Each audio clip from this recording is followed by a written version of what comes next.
Good morning, church. Thank you for joining us for our daily Devo. Today, we're in 1 Corinthians chapter 14. You know, when you read books of the Bible, we always kind of, divide it up in chapters. We have verses, but we understand that the original manuscript didn't break it up. They did that to make it easier to study. Imagine studying the Bible, Pastor Mark saying, hey, turn somewhere in Corinthians, kind of towards the end.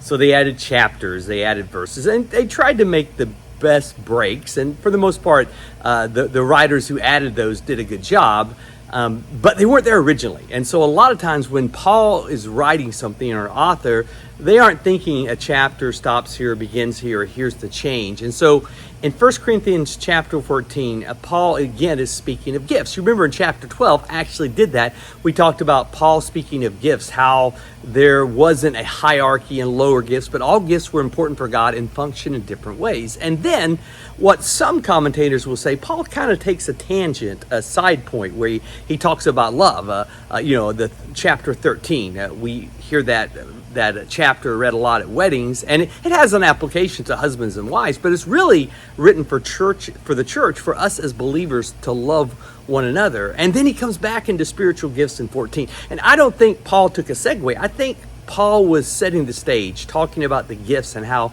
they were also important. And then Paul talks about love. And then he comes into 14 when he talks about an issue that was in Corinth. See, in Corinth, there was a gift that was considered higher than others, at least by the church, and that tongues seemed to be something that was a gift that if you had, it was like that was the best gift, and that was the one used in a time of public worship, and it showed it was something from God. It was an utterance that you didn't have, and it was God speaking to the church. And Paul saw that there was a problem at Corinth. It became something that was disrupted in the service, that was confusing sometimes to people who would come in, and so Paul addresses that. He actually talks about the gift of prophecy, that is God speaking to someone so that the truth could be told to the congregation.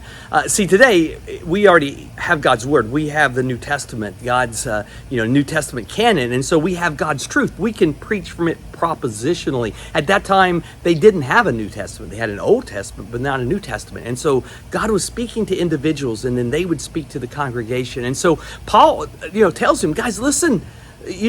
I'm not saying one gift's better than the other, but if there's one in public that's needed, it's prophecy, so that someone coming in can understand that it can be spoken, that you can learn from what's being said. And then he gives some pretty precise instructions that we don't need, since we're not in his day, that if there was going to be a use of tongues, it needed to be an interpreter, and there needed to be a limit to a number, and the different things that were there. But overall, Paul wanted to make sure that the gifts served the body, that they weren't for a person to say, hey, look at my gift, but they were something that served the body. And listen, you're gifted from God. You have gifts that you can use. And I talked when I did chapter 12, how there's 3 different gift lists in the New Testament. And you have a gift given by God, at least one.